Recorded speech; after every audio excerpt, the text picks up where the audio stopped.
మెదక్ జిల్లా వెల్దుర్తి మండలం బస్వాపూర్ గ్రామంలో కొండగుట్టల మధ్య స్వయంభూగా వెలసిన శ్రీ భ్రమరాంబిక మల్లికార్జున స్వామి దేవాలయం 48 వార్షికోత్సవ వేడుకలకు సిద్ధం చేసినట్లు ఆలయ కమిటీ మాజీ చైర్మన్ తలారి మల్లేష్, ఆలయ పూజారి బసప్ప తెలిపారు.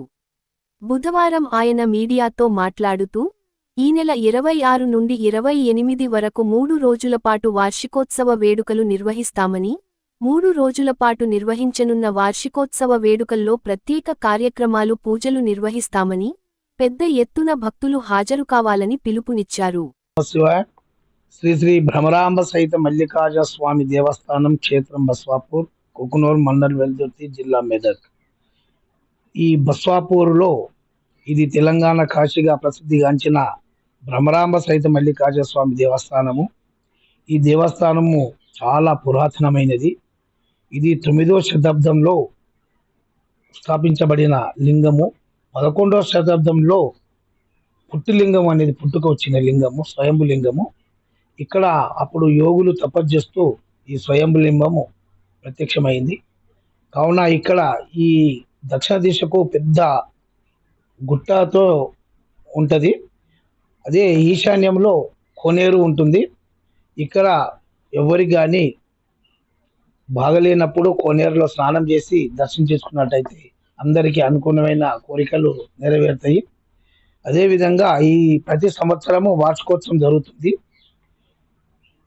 వసంత పంచమి రోజు ఇక్కడ 46 వార్షికోత్సవాలు జరిగినాయి. ఇక్కడ కొన్ని పంతులతోని ఇబ్బందులతోని ద్వారా కొద్దిగా వసంత పంచమి రోజు అనేక కార్యక్రమాలు ఉన్నందున పంతులు కొద్దిగా ఒక నెల రోజులు వెనుకకు జరిపి పెట్టారు వార్షికోత్సవాన్ని. ఇది మార్చి 26, 27, 28, 27 నాడు కళ్యాణోత్సవం జరుగుతుంది. 28 నాడు రథోత్సవం జరుగుతుంది.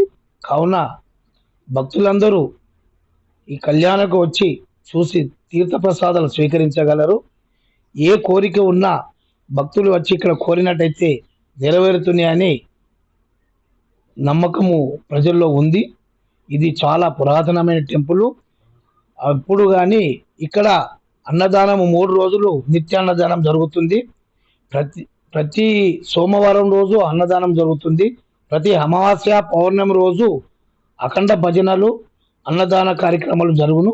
కావున భక్తులందరూ ఈ కళ్యాణోత్సవంకి రాగలరని మనవి చేస్తున్నాం. ఓం నమః శివాయ, ఓం నమః శివాయ.